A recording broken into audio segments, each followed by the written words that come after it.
My wife and I went on a marriage encounter weekend in Philadelphia in 1976. But the week after our convention, there was a convention called the Eucharistic Congress, and Mother Teresa was one of the speakers. And when I heard her speak, she was the person most like Christ that I'd ever experienced in my life. The reason she's so holy is because of what she does. So I want to do that too.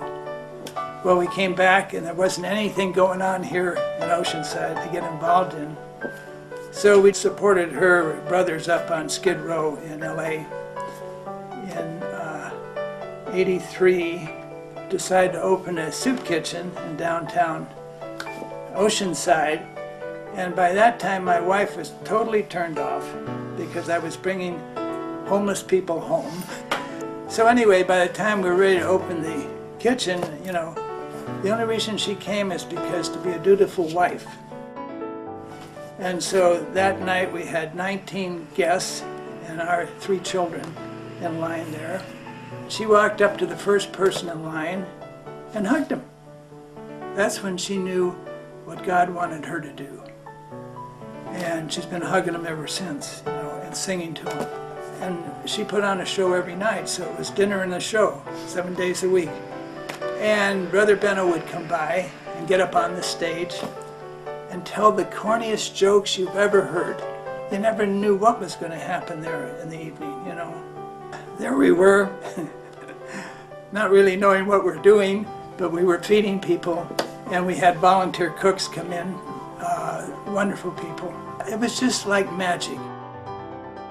My husband and I belonged to a church group back then, and we were always looking for outreach projects. The second year of Brother Benno's, our group decided to get involved. So we became a monthly serving team. The meal was served in the evening at that time, and we served the guests. Most of the people were very appreciative, and you know, they would joke when they came through the line, and it got to be a very fun experience for all of my group that went down there.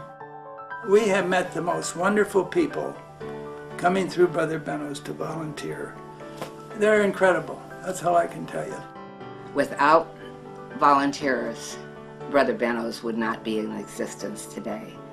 And especially since we don't have any paid employees. We have marvelous serving teams that have been coming for 25 years.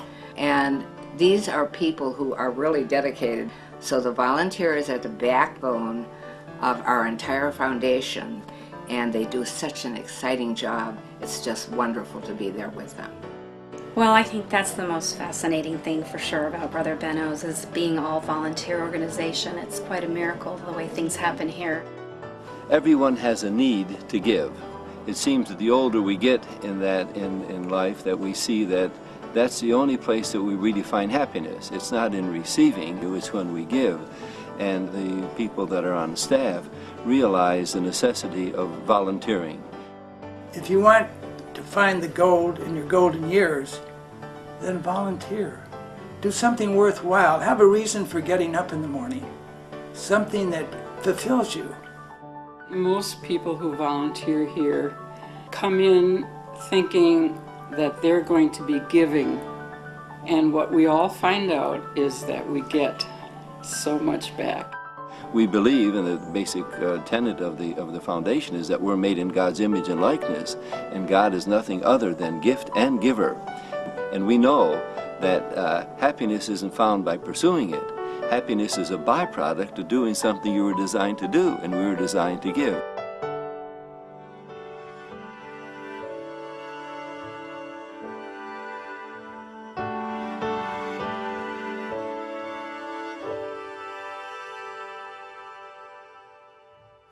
We started with this little soup kitchen downtown, but we had hopes of having a center, and then God let it happen. It didn't take long for Harold and Kay to realize that people needed a lot more than food. And all these things, I think, were generating in the minds before they actually had the space and the opportunity to provide all the different services. People come here, they're hungry today, and they get a nice meal and a sack lunch. They'll get them through the day, and we are able to help them with clothing, to get things that they really need at this time. Basically, people think we just feed people, and that's really a misnomer because we have many houses in the community where we address the long-term issues of what causes people to be homeless and poor. Now we have 10 facilities. Now we're able to, help the people rise up. I feel that we are able to help a lot of people here, and they come here and they have an opportunity to straighten out their lives when they get serious about it. The most fulfilling thing we do is our recovery program. See, we can feed people day after day, but these people get a new life. For a person like me that wound up homeless, this was a true godsend to be led into this program. This is not my first program either, but this program was meant for me. It worked for me. There is a fellowship here. You can't help but bond, and I learned to be humble. It's been a wonderful, wonderful journey, and today I'm getting a lot of my life back because of this foundation. One of many gifts Brother Benno handed on was personally touching people. Harold and Kay are the power behind everything that goes on right now. They've taken on Brother Benno's spirit and they've moved it forward. And there are a lot of people who are as dedicated as they can be, but they haven't given their lives to it the way Harold and Kay have. I think Kay and Harold can truthfully say, I never met a person I didn't love. Two great people that are rare to find in this world today. Kind people, compassionate, and have given so much, expecting so little in return. Harold is a wonderful man, a very kind-hearted man. Kay always is the heart of the organization because she gives all the people hugs. Kay's hugs are the things that finish it all off. The one-on-one warmth contact is probably the most beautiful gift we give. Kay is the link between Brother Benno and the foundation.